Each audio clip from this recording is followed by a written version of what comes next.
My passion is climbing high-altitude mountains and traveling the world. And 4 years ago, I was in Nepal climbing Amana Blam when a friend of mine told me he's organizing an Everest expedition. I didn't want to climb Everest, but he was persistent. So a few months later, I was the expedition leader of a Norwegian team to summit Everest in 2015. And about the same time as I started to organize the expedition, I managed to work myself physically ill from my corporate job. My doctor only allowed me to go for a small walk, no other training.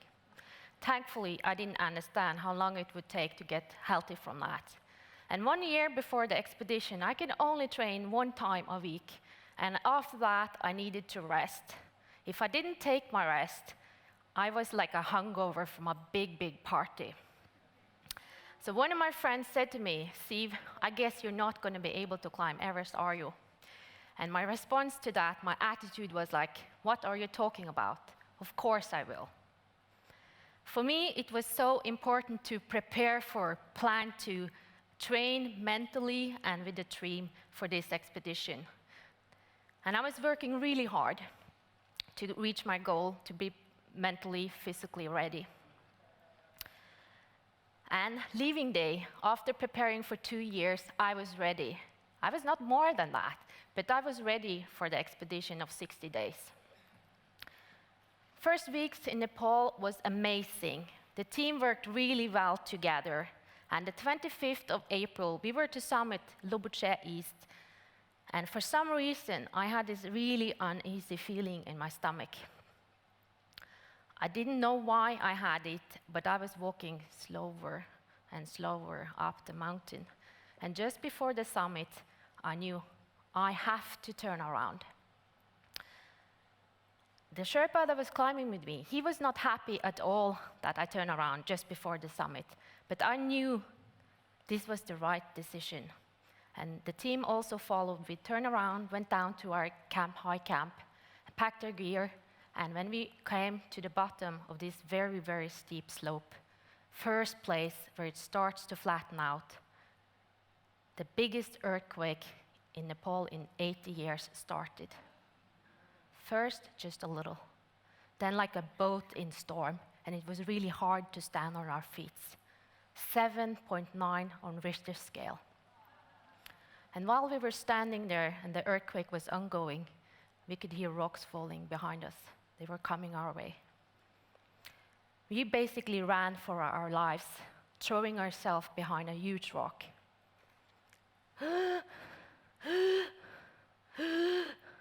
It took several minutes before I could breathe properly again. And when I did, I realized one of our team members were not there. Thankfully, I could see him over there. That day, 20 people died in Everest Base Camp. 70 people was severely injured. An avalanche hit base camp, basically hit our camp, but didn't injure our Sherpas that was there preparing the camp. That day, 9,000 people died in Nepal. 1 million lost their homes. And I was so grateful that everybody was safe from that day. And standing there in the tragedy, it was an easy decision to cancel the rest of the expedition. But at the same time, I decided I was going back this year. I was standing there and I repacked all our gear, leaving what I could leave. And I didn't tell my team members because I knew it was not the time. They were not ready for a new expedition at this point. Changes, they happen all the time, and they come when we least expect them. I was so grateful that everything went well. So be grateful what you have, because you never know when things might change. Coming home, I had one friend who wanted to join me for a new expedition immediately, and shortly I had 4 people who wanted to climb. So I organized a team weekend, and right before the weekend, one after one canceled on me. I was really disappointed and also a bit uncertain can I get anybody to join me? So I had to have a discussion with myself. Do I want to go? Do I want to go without a team? How will this be? And the answer was, yes, I want to go. I really want to go back, despite what have happened, and I had the time, the drive, and I knew the Sherpas desperately needed work after the earthquake.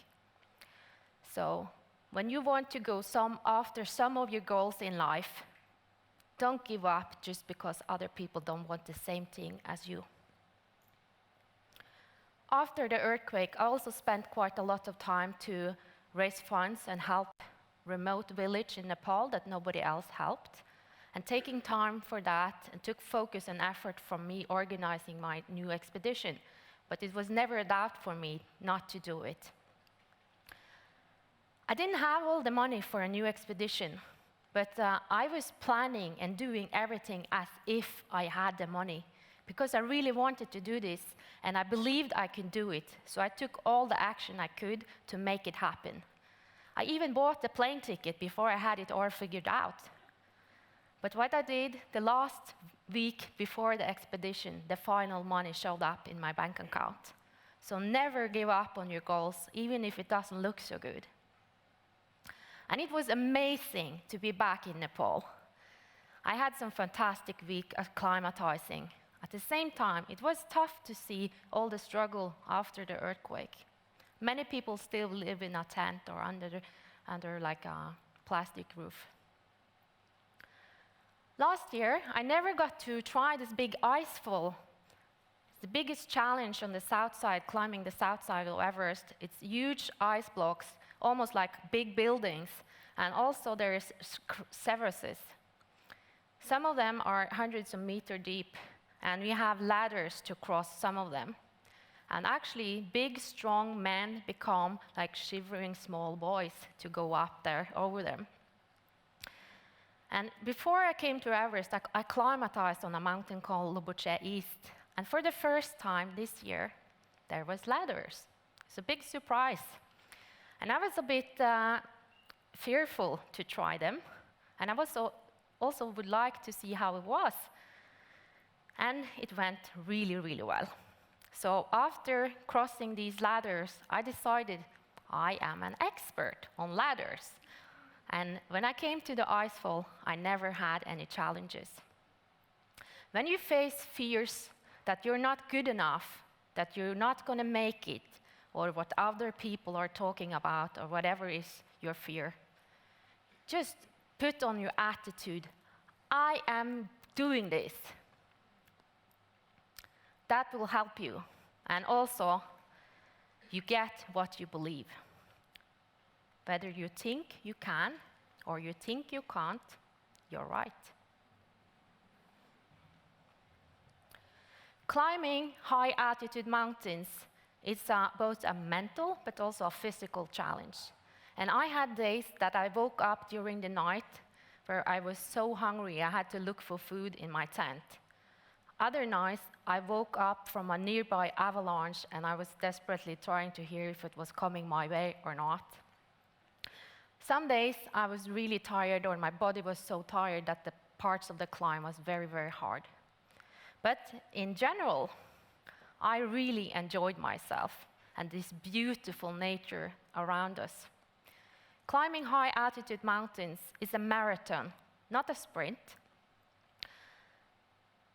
And doing the right things every day is what's getting you to the summit. And when we climb high-altitude mountains, we have to go up and down to acclimatize our body. So we went first to Camp 1, Camp 2, back to base camp. Camp 1, Camp 2, Camp 3, back to base camp. And after a few days rest, we started our summit push. I prepared mentally for some tough days, and from Camp 3, I started using oxygen. When we arrived in Camp 4, we just had a few hours rest, had some food, and prepared for the summit push. And it was a beautiful evening, minus 20 Celsius and not so much wind. I was so happy, and I felt really strong as I headed out from camp.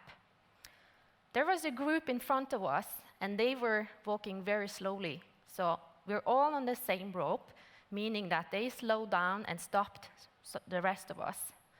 In this temperature and that altitude, it's so easy to get frostbites. Around 5 in the morning, we had this amazing sunrise. And when we stopped at Camp South Summit to change our oxygen bottles, and I realized my vision was not as it should. I couldn't see the contours in the snow. That was worrying. And finally, we reached the summit. It was so beautiful. The sunshine and the blue sky was just amazing to be there. This is how it was.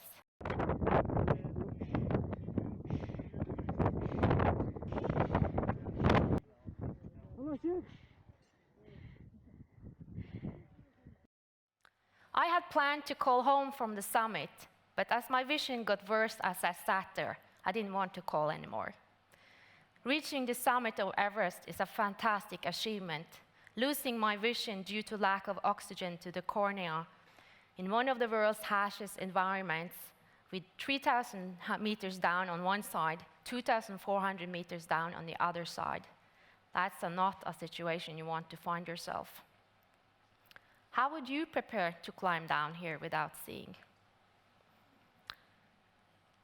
I planned to have 100% focus on doing the right things and to come down safely. I did not allow myself to think about the opportunity to stay there to die or to die in the attempt to come down. And I told my Sherpa I couldn't see so well, and he said to me, "See, don't worry, we're going to get you down." And this is what I saw when I arrived back in the South Summit. It was really hard to go down steep rock, snow, ice with big boats and crampon in high altitude. Without seeing, it's incredibly hard.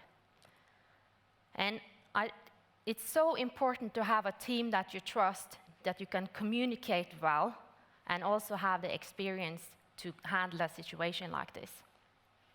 The Sherpas asked me, are you willing to rappel? And I said yes.